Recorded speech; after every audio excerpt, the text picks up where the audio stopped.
आता आम्हाला 5000 गणपतीची ऑर्डर आलेली आहे पुणे महानगरपालिकेत. पळून आलेला हुशार विद्यार्थी. असं तुम्ही देणार काय बांधायला लोकांना? म्हणजे जेवून राहणार आपल्या खर्चाने बांधून तुम्ही जागा देणार? मित्रांनो, स्वागत आहे तुमचं आपल्या लाडक्या चॅनलमध्ये. इथे बघू शकता सोबत बाबा आहेत. आज आपण रत्नागिरी सोमेश्वर येथील एका गोशाळेला व्हिजिट करणार आहोत. तर त्याची माहिती जरा बाबा देतील, ऐका नाही. रत्नागिरी शहरानजीकच एक साधारण 10-15 मिनिटाच्या अंतरावरती सोमेश्वर येथे विश्वमंगल गोशाळा सुरू करण्यात आलेली आहे. आजला आता 3 वर्ष पूर्ण झाली आहेत. आज त्यांचा वर्धापन दिन आहे आणि या दिनानिमित्तच इथे वेगवेगळे कार्यक्रम आहेत आणि त्याच कार्यक्रमाचं औचित्य साधून आज आपण निरामा योगा क्लास तर्फे आपण त्यांना काही छोटीशी एक आर्थिक मदत देणार आहोत, जेणेकरून त्यांच्या त्या तिथे जे काही गायी संवर्धन केले जात आहेत. आतापर्यंत तिथे 250 गायीचे कॅपॅसिटीचं काम चालू आहे. 70 गायी आता तिथे आहेत. तर त्यांचं संगोपन आणि संवर्धन यासाठी लागणारा जो खर्च आहे त्याच्यासाठी एक छोटासा आपण आर्थिक सहाय्य आपण तिथे करायला निघालेलो आहे. तर जसं की बाबांनी सांगितलं, तर एका गोशाळेला आपण आज थोडीशी मदत जी काय आपल्याकडनं होणार आहे ती करणार आहोत. जसं बाबांनी उल्लेख केला की निरामा योगा क्लासेस, तर तुम्ही म्हणाल की आता निरामा योगा क्लासेस म्हणजे काय? तर माझे बाबा स्वतः योगा घेतात, इंटरनॅशनल लेवल योग टीचर आहेत. तर रत्नागिरी येथील गोडबोले स्टॉपच्या इथे त्यांचे योगा क्लासेस चालू आहेत. तर तुम्हाला मी त्याची गुगल लिंक देईन, तर तुम्ही विजिट करा आणि ऑनलाइन. बेटा, तुमसे ना हो पाएगा. हमें तुम्हारे लक्षण बिल्कुल ठीक नहीं लग रहा है. तुमसे ना हो पाएगा. आपले निरामेचे क्लासेस दिवसभरातून 3 बॅचेस चालतात. सकाळी 5:15 ते 7:30 पहिली बॅच, 7:30 ते 9:30 दुसरी बॅच आणि संध्याकाळी 4:30 ते 6:30 असे दिवसभरातून 3 बॅचेस आहेत. आणि हे तिन्ही बॅचेस ऑफलाईन आणि ऑनलाईन सुद्धा आहेत. म्हणजे दुनियाभरातून देशभरातून आपण कुठूनही हा क्लास आपण जॉईन करू शकता. खूप छान असे रिझल्ट आहेत. पूर्ण वेळ दिला जातो आणि गेले 12 वर्ष अविरतपणे हे क्लासेस चालू आहेत. 100% रिझल्ट आहे. आपणही या क्लासेसला ऑफलाईन शक्य असल्यास, रत्नागिरीमध्ये असल्यास किंवा बाहेर असाल तर ऑनलाईन जॉईन करून आपण याचा लाभ घेऊ शकता. मी योगा क्लासचे डिटेल्स डिस्क्रिप्शन बॉक्समध्ये देईन, तर नक्की चेकआउट करा. A few moments later. आपण गोशाळेच्या इथे आलेलो आहोत. इथला परिसर बघू शकता तुम्ही. आज जाऊयात आणि दाखवतो तुम्हाला कसं काय काय.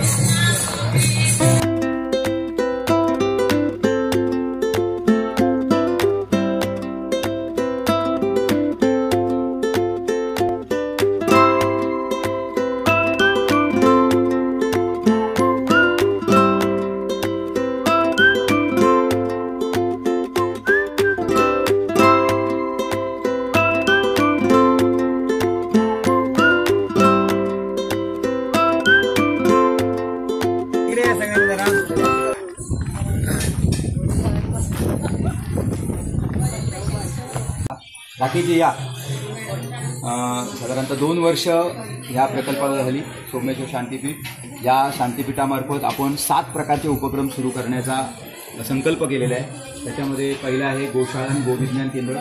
गोशाळा म्हणजे रत्नागिरी शहरामध्ये रस्त्यावर असणाऱ्या भटकणाऱ्या ज्या कसायाने गायी नेलेल्या आहेत आणि सोडून दिलेल्या आहेत अशा सगळ्या गायींचं संगोपन करण्याचा मानस आम्ही केलेला आहे. ॲक्सिडेंट झालेल्या, दुखापत झालेल्या अशा सगळ्या गायी आहेत. सद्यस्थितीमध्ये आता सगळ्या गायी पलीकडच्या मुक्त गोठ्यामध्ये आहेत.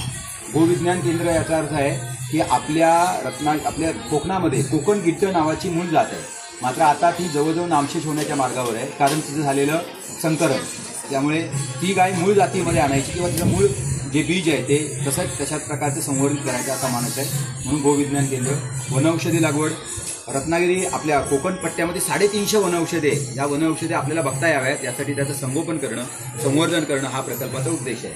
निसर्गोपचार योग संशोधन प्रशिक्षण केंद्र. आपण सगळेजण योग साधक आहात, त्यामुळे निसर्गोपचार आणि योग संशोधन या विषयाचं महत्त्व आपण जाणता ते तिथे सुरू होणार आहे. आता आमचा मानस आहे, म्हणजे हा प्रास्ताविक प्रकल्प आहे. भविष्यामध्ये 1 वर्ष 2 वर्षामध्ये तो सुरू होईल. कौशल्य प्रशिक्षण. या आजूबाजूला ज्या महिला दिसतात ग्रामीण भागातल्या आलेल्या त्या 30 बचत गटातल्या महिला आहेत आणि ह्या सगळ्या महिला या प्रकल्पाला जोडल्या जातील. त्यांच्या हातानं उत्तम काम, या सगळ्या मशिनरी तिथे म्हणजे शेणाची पावडर करणारी, झुटकांडी, त्यानंतर मिक्सर, अशा मशिनरी आहेत. अजून एक 10-12 मशिनरी येतील आणि त्याच्यापासून उत्तम प्रकारचं ज्याला प्रोडक्ट तयार होईल आणि शहर किंवा ज्यांना जे मागणी आहे ते पुरवलं जाईल. आता आम्हाला 5000 गणपतीची ऑर्डर आलेली आहे पुणे महानगरपालिकेतून. तर शेणाचा गोमय गणपती त्यांना अपेक्षित आहे आणि तो इतका लगेच होणं हा शक्यता नाही. त्यानंतर वृद्धाश्रम आहे, आनंदाश्रम असा मी म्हणतोय त्याला आता. तर 22 वृद्धांची किंवा 22 जणांची व्यवस्था, 22 ते 25 जणांची व्यवस्था याच्यामध्ये होणार आहे. आणि शेवटचा प्रकल्प आहे तो गुरुकुल. गुरुकुल म्हणजे भारतीय तत्वज्ञानाचं, भारतीय मूल्य आधारित शिक्षण असं गुरुकुलच्या माध्यमातून देण्याचा आमचा प्रयत्न आहे. मात्र हे गुरुकुल प्रकल्प निवासी असेल इथे, निवासाच्या माध्यमातून शिक्षण, अशा प्रकारचं 7 आयामांमधून सोमेश्वर शांतीपीठ हे रत्नागिरी हा ट्रस्ट काम करणार आहे. आपण या प्रकल्पाला भेट दिली याबद्दल आपल्याला धन्यवाद. पलीकडे श्रीकृष्णाचं मंदिर होऊ इच्छित आहे. साधारणतः 1000 स्क्वेअर फूटचा हॉल आणि गाभारा असं त्या मंदिराचं स्वरूप आहे. अनेकांच्या मनात आहे की इथे जर एवढ्या 350 गायींचं संगोपन होत असेल तर एक श्रीकृष्णांचं मंदिर असलं पाहिजे, गोभक्त श्रीकृष्ण किंवा गोपालक श्रीकृष्ण असं असलं पाहिजे. त्याच्या पलीकडे 50 लाख लिटरचं तलाव काढलेलं आहे ओंकारजी गर्जेने. 350 गायींना लागणारं पाणी आज महिन्याला साधारणतः 4 लिटर पाणी, अशा अर्थानं ते 50 लाख लिटरचं तलाव काढलेलं आहे. भविष्यात ते त्या तलावाच्या माध्यमातून सर्व गायींच्या म्हणजे पाण्याची आवश्यकता पूर्ण होईल. या पुढे या. आता आपण त्यांचा प्रकल्प बघायला जाणार आहोत. तर इथे काकी आहेत, त्या आपल्याला सांगणार आहेत सगळं. तर जाऊयात, बघूयात. 5.5 एकर जागा आहे. त्या जागेमध्ये आता सध्या आम्ही गोशाळा सुरू केलेली आहे. ज्या रस्त्यावरच्या भटक्या गायी आहेत त्यासाठी आम्ही काम करतो.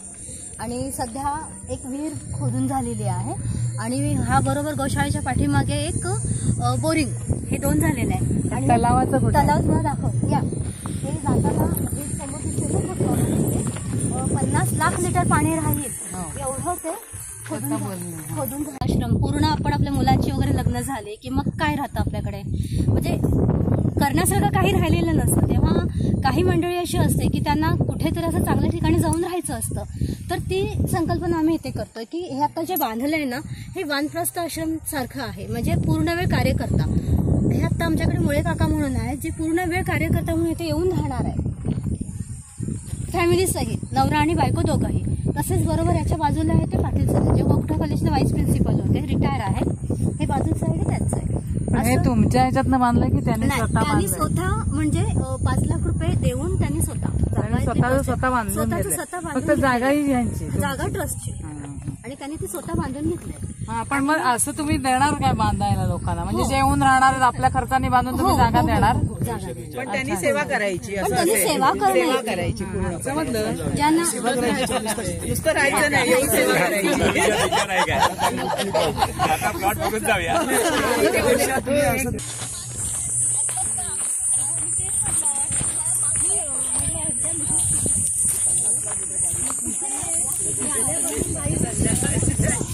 नैसर्गिक ओढा आहे पण ह्या वर्षी आता बघायचं किती काय नाही, तर मग तिथे कसं नैसर्गिक एक पाणी येण्याचा वहाळ आहे म्हणून आपण त्याला, तर तो डायरेक्ट खाडीला जाऊन मिळतो त्या नदीला. सो मग त्याचं युटिलाइज करतोय. 50 लाख लिटर पाणी राहील असं एक तळ इथं बांधण्याचा प्रकल्प त्यांचा चालू आहे. तर इथे एक नॅचरल वहाळ आहे जिथनं हे पाणी, इथे जी रचना बघता इथनं ते पावसाचं पाणी येऊन यामध्ये साचेल. इथे एक त्यांनी विहीरही बांधली आहे, जी विहीर बघू शकता इथे टप्प्याटप्प्याप्रमाणे भरपूर खाली उतारात बांधलेली विहीर आहे. तर गेले 2 वर्ष ते पाहतायत की या विहिरीमध्ये पावसाचं पाणी भरपूर येऊन साचतंय. तर त्याच प्रकारे त्यांनी इथे एक तळ बांधण्याचा प्रयत्न चालू आहे त्यांचा, की 50 लाख लिटर पाणी याच्यामध्ये मावेल आणि तेच पाणी गायीच्या संवर्धनासाठी वापरलं जाईल. आपण मागच्या बाजूला आलेलो आहोत. जसं मागाशी दादाने आपल्याला सांगितलं की मागच्या बाजूला एक श्रीकृष्णांचं मंदिर ते बांधू इच्छितात. तर त्याचं इथे जे काही आखलेलं आहे, तर इथे ते श्रीकृष्णांचं मंदिर बांधणार आहेत भविष्यात. तर कधी झालं तर नक्की मी परत एकदा भेट देईन आणि तुम्हाला दाखवेन. तर पुढे जाऊयात. पुढे त्यांनी गायी ह्या बाजूला सोडलेल्या आहेत, तर तिथे जाऊन आपण बघूयात.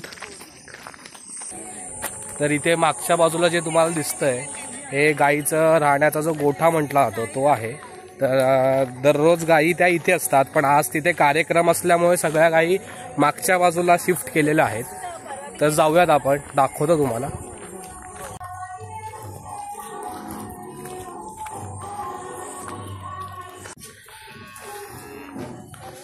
तर इथे आपल्या सगळ्या गायी ज्या आहेत त्या सध्या इथे सोडलेल्या आहेत. इथे बघू शकता तुम्ही.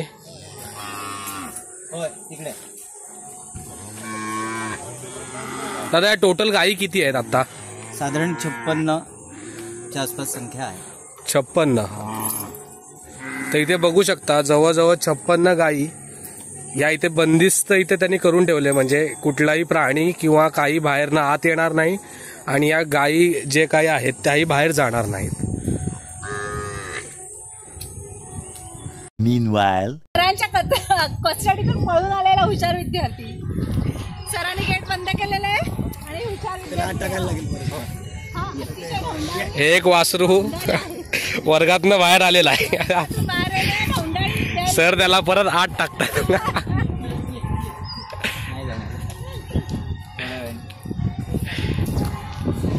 one eternity later. गोशाळेला व्हिजिट करून खूप छान वाटलंय. खूप चांगला अनुभव आपल्याला आलेला आहे. तर कसं वाटलं हा व्लॉग तर नक्की कमेंट बॉक्समध्ये सांगा. काही चुकलं असेल तर ते समजून घ्या. तर भेटू नेक्स्ट व्लॉग मध्ये. तोपर्यंत हसत राहा, आनंदी राहा. Bye bye.